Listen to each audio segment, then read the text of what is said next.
Sabias que as lagoas e os rios são muito mais que paisagens bonitas? Aqui, nas lagoas de Bertianos e São Pedro de Arcos, as plantas, a água, os animais e as pessoas vivem em sintonia há várias gerações. Mas sabem porque que eu estou a falar disto? Bem, neste vídeo vamos descobrir porque que as zonas úmidas são tão importantes e como as suas histórias do passado podem ajudar-nos a protegê-las no futuro. Mas, afinal, o que é uma zona úmida? As zonas úmidas são lugares onde a água está presente muitas vezes ou durante grande parte do ano. Por exemplo, lagoas, pauís, sapéis, rios com margens alagadas ou lameiros. Nesses locais vive uma enorme variedade de seres vivos, como anfíbios, peixes, aves e insetos, e muitas plantas que precisam de solo úmido para crescer. As zonas úmidas funcionam como esponjas naturais. Ajudam a controlar as cheias, filtram a água e regulam o clima à nossa volta. Também são importantes para as pessoas. Servem para a agricultura, lazer, pastagens, caminhadas na natureza e atividades religiosas e culturais.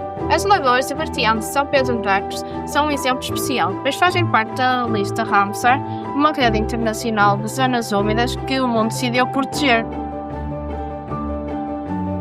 Muito que se fazia antigamente tinha uma lógica de respeito pelos ciclos da água e pela partilha entre as pessoas. Usava-se menos químicos, aproveitava-se melhor a água da chuva e ajustava-se o trabalho de campo às cheias e às secas. Hoje, as zonas úmidas enfrentam novas ameaças, como poluição, lixo, a construção em zonas sensíveis e abandono de práticas tradicionais mais sustentáveis. Mas isso não significa que esteja tudo perdido. Se conhecer melhor estas histórias e estes lugares, é mais fácil de queremos protegê-los. As zonas úmidas, como a Lagoa de Bertianos e São Pedro de Arcos, são ao mesmo tempo tesouro natural e património cultural. Acolhe espécies únicas e reúnem histórias de trabalho, festas, lendas e saberes que ligam diferentes gerações. Cuidar destas zonas úmidas é cuidar da nossa história e do nosso futuro.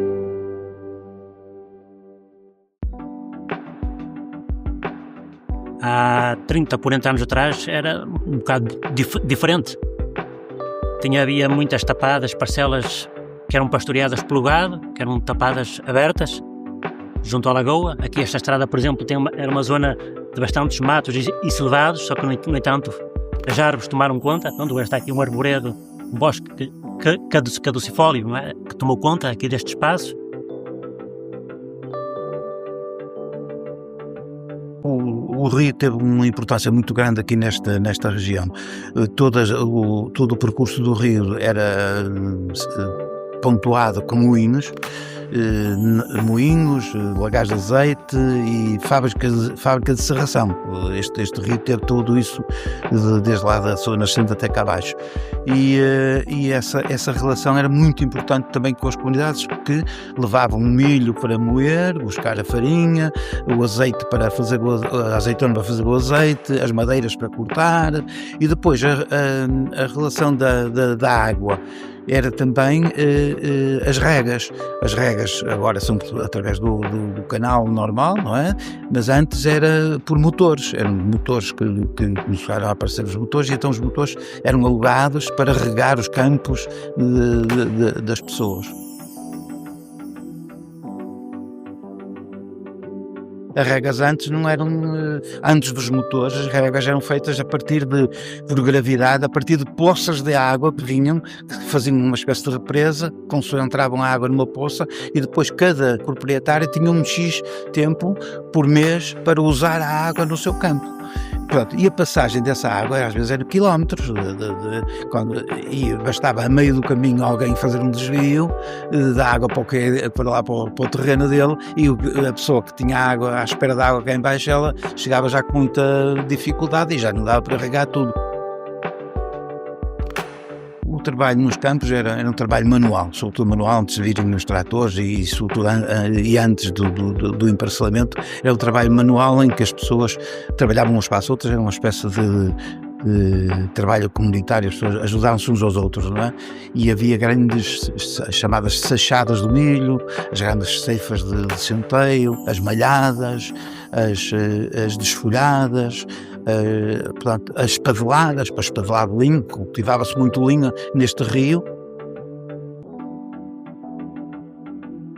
Antigamente, a vida era muito mais alegre, juntava-se muita mais gente que ajudavam e colaboravam nas tarefas, os vizinhos e amigos e tudo.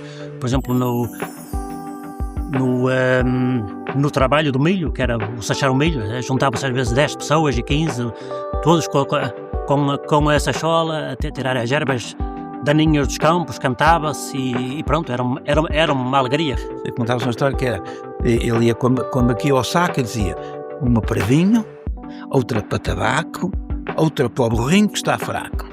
Vem a minha Ana, para ela nunca se engana.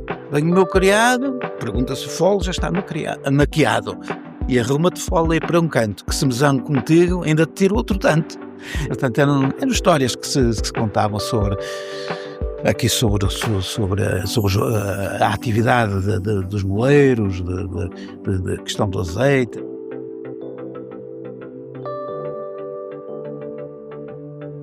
Na minha infância temos uma peça de teatro escrita sobre isso, que ali junto à ponte, naquela azenha, havia um senhor chamado Tio Reinaldo, que estava casado com uma tia, que era irmão de uma tia avó minha. E ele contava muitas histórias aos miúdos, e os miúdos juntavam-se no final da escola, que eram muitos miúdos na altura, juntavam-se de Moreira, de Estorãos e isso, juntavam-se ali para ouvir as histórias do Tio Reinaldo. As práticas antigas estão a entrar em desuso, não é?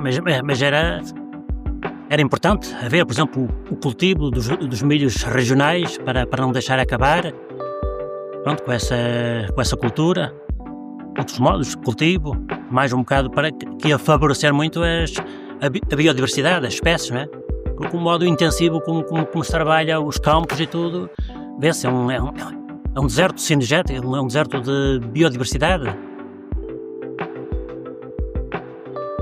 A poluição também dos rios e tudo, porque aqui os campos é tudo mais contaminados, do modo como se trabalha a agricultura muito mais intensiva, não é?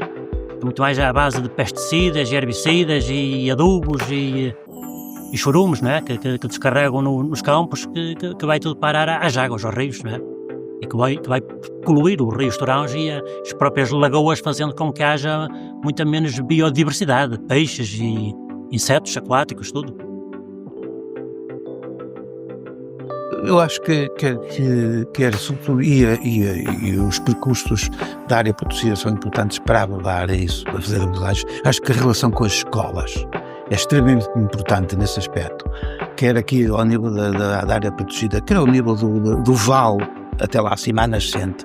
Eu acho que devia haver também percurso, não era só aqui nesta zona, era até à nascente do próprio rio, saber o que é que houve em termos económicos aqui no Vale dos Estorãos, porque houve aqui minas de wolframio, estanho e wolframio, estanho e era outra coisa. Pronto, e houve aqui um desenvolvimento muito grande na altura da Segunda Guerra Mundial. Isto teve aqui minas e minas, que isto aqui era de pessoas a trabalhar, e esse conhecimento hoje está praticamente esquecido. Seria muito importante que houvesse alguém que pegasse nesse trabalho e desse a conhecer aos jovens qual foi o valor acrescentado que trouxe aqui esta serra, esta inclinação da Serra Larga e este vale por aqui abaixo, para além desta riqueza ambiental, também do ponto de vista económico, o que isso foi, os moinhos, as serrações, os lagares de azeite, tudo isso, como foi importante para este espaço aqui. Gostava que respeitassem a água, que não a poluíssem tanto, que salvaguardassem as margens as gerações, que isto é tudo partilhas, os terrenos e tudo, não é? Que heranças e tudo, que respeitassem a parte das árvores que estão à margem dos rios, não é? Que não destruíssem as galerias, que não poluíssem, e que basicamente isso. Eu diria que a natureza é a que nos segura, porque sem a natureza nós estamos a ver os efeitos que estão a acontecer, portanto sem a natureza não sobrevivemos, e que eles a conheçam, a preservem e a utilizem de forma racional e inteligente. Isso seria o que eu deixaria para os jovens e para os educadores. Porque não é só os jovens só por si é pouco, tem que ser os jovens e os educadores. Agora já não venho tanto, mas quando era mais nova e morava cá, vinha cá nos verões para andar nos caminhos e assim, com os meus pais e com os meus irmãos, e mergulhávamos nas águas e assim. E pronto, é um sítio muito bonito. Quando eu era pequena, vinha muito com o meu padrinho e com o meu irmão e eu tinha uma paranoia de não querer tirar fotos, então eu escondia-me. E depois, como não queria tirar fotos, tive de arranjar uma brincadeira e chamava lá a banca da chuva, puxava uma árvore e caía água em cima de mim e do meu irmão. Eu acho que devemos protegê-las, não as poluir, não cortar árvores e plantar mais e cuidar dos animais. E tu? Que papel queres ter Na proteção das zonas úmidas Da tua região.